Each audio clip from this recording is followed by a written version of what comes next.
Hello दोस्तों, मैं स्वागत करना चाहता हूं आपका हमारे YouTube channel the stand orbit में। तो फ्रेंड्स, अगर आप हमारे चैनल पर नए हो तो प्लीज़ हमारे चैनल को सब्सक्राइब करके बेल आइकन प्रेस करें ताकि हमारी नोटिफिकेशन आपको समय समय पर मिल जाए।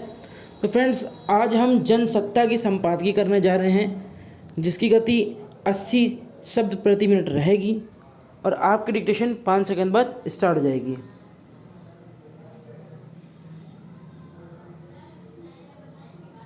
भारत में वायु प्रदूषण से हालात इतने बदतर हो गए हैं कि लोगों की औसत उम्र तक पर इसका असर पड़ रहा है।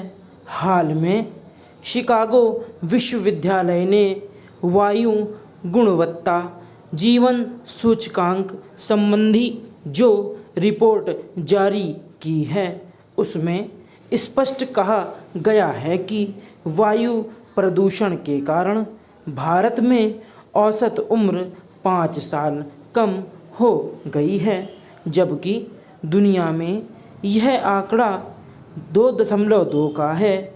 इस लिहाज से देखें तो भारत की हालत सबसे ज़्यादा चिंताजनक है। वैसे भी बांग्लादेश के बाद भारत दुनिया का सबसे ज़्यादा वायु प्रदूषण वाला देश माना जाता है। हालांकि वायु प्रदूषण फैलाने में दूसरे देश भी कम पीछे नहीं हैं।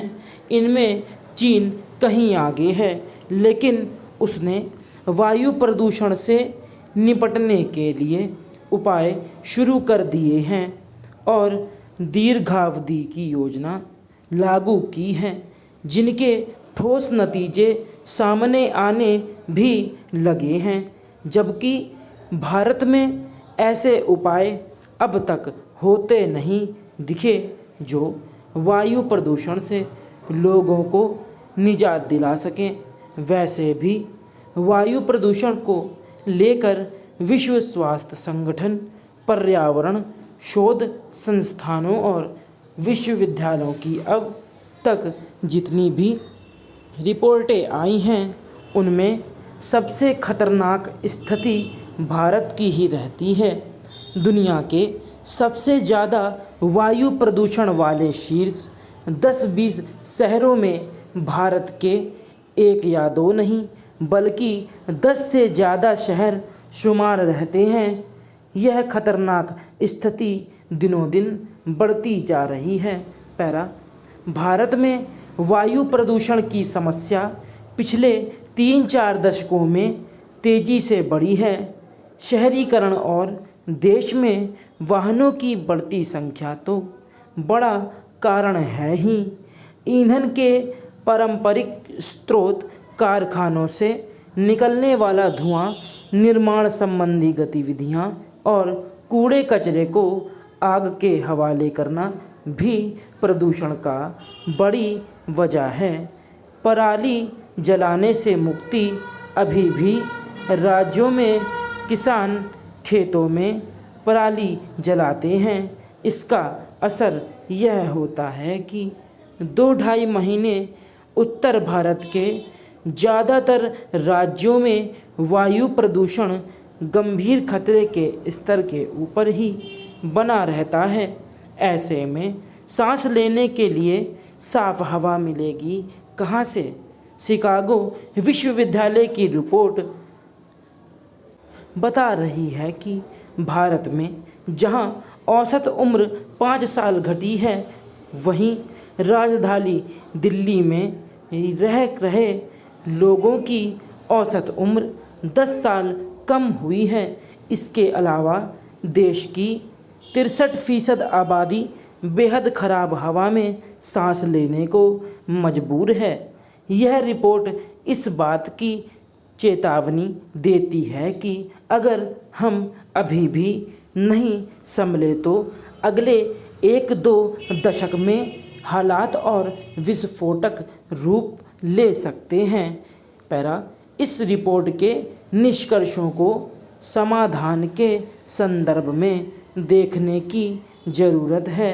रिपोर्ट में हालांकि वायु प्रदूषण के लिए भारत को जरा ज़्यादा ही जिम्मेदार ठहराया गया लगता है, जबकि हकीकत यह है कि अमेरिका सहित यूरोप के कई देश भी इसके लिए समान रूप दोषी हैं।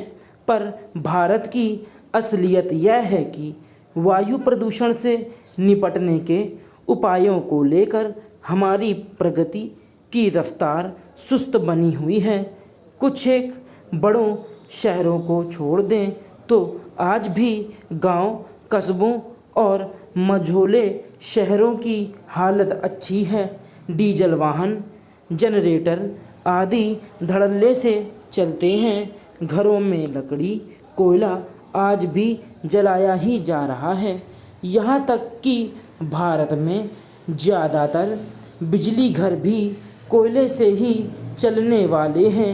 ये सब देख लगता नहीं कि वायु प्रदूषण से निपटना केंद्र और राज्य सरकारों की प्राथमिकता में शामिल है। ठोस और दूरदृष्टि वाली नीतियों का अभाव साफ दिखता है। ऐसे में वायु प्रदूषण कैसे कम हो, यह बड़ा सवाल है। स्टॉप।